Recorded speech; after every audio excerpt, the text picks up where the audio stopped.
ఈ రోజు నుంచి మనం బట్టి విక్రమార్క బేతాళ కథలు చెప్పుకుందాం. మంత్రతంత్ర సమన్విత మాయాజాలం, చిత్ర విచిత్ర విరోచిత కథాసాగరం, బట్టి విక్రమార్క బేతాళ కథలు ప్రస్తావన.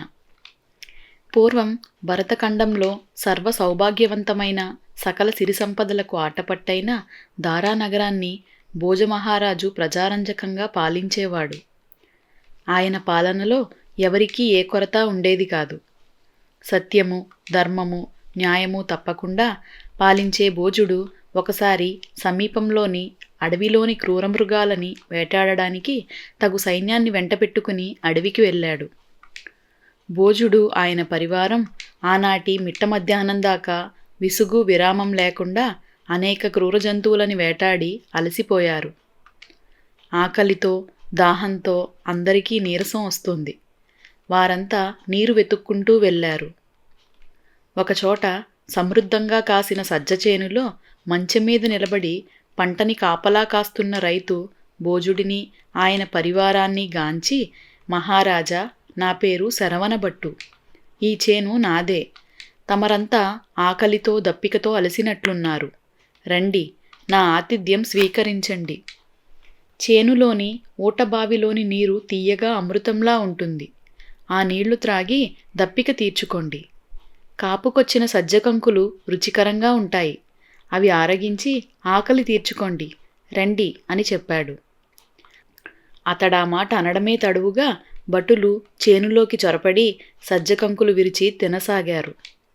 శరవణభట్టు వారిని చూసి ఆనందిస్తూ, ఆహా, నేడెంత సుదినం! మహారాజుకి సపరివారంగా ఆతిథ్యం ఇవ్వగలుగుతున్న నా జన్మ ధన్యం అంటూ గబగబా మంచెదిగి క్రిందకి వచ్చాడు. మరుక్షణం హఠాత్తుగా అతడి హావాభావాలు మారిపోయాయి. ఆగ్రహంతో మండిపడుతూ, ఏయ్, ఎవరయ్యా మీరు? బంగారం లాంటి నా చేనులో పడి నాశనం చేసే అధికారం మీకు ఎవరిచ్చారు?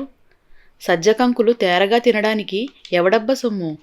మర్యాదగా చేలోంచి బయటికి పొండి అని అరిచాడు. ఆ మాటలు విని భోజుడు విస్తుపోయాడు. సైనికులు హతాశులయ్యారు. ఆ రైతు ఆహ్వానించబట్టే తాము చేనులోకి వచ్చారు. ఇంతలో అతడి ప్రవర్తన ఎందుకు మారినట్లు? భోజుడి సైగనందుకుని భటులు వెనక్కి వచ్చేస్తుండగా శరవణభట్టు యథావిధిగా మంచం మీదకి ఎక్కాడు. తక్షణం అతడి ప్రవర్తన మళ్లీ మారిపోయి నొచ్చుకుంటూ, అయ్యయ్యో నాయనలారా, అలా వెళ్ళిపోతున్నారేమిటి? ఎండన పడొచ్చి ఆకలి తీర్చుకోకుండా వెళ్తారా? ఆగండి ఆగండి, ఈ చేను మీదనుకోండి. రండి రండి అన్నాడు ఆప్యాయంగా. భోజుడు ఆశ్చర్యంతో నొసలు ముడిచి, ఏమిటితగాడి ఆంతర్యం అని అడిగాడు. మంత్రి బుద్ధిసాగరుడు సాలోచనగా తలపంకిస్తూ, ఇది అతడి బుద్ధిలో మార్పు కాదు, స్థలమహత్యం ప్రభూ. అతడు నిలుచున్న మంచె క్రింది భూగర్భంలో ఏదో రహస్యం దాగి ఉంది అని చెప్పాడు. భోజుడు ఉలిక్కిపడ్డాడు. మంచె క్రింద భూమిలో రహస్యమా? ఏమిటది? ఈ కథ మీకు నచ్చిందా?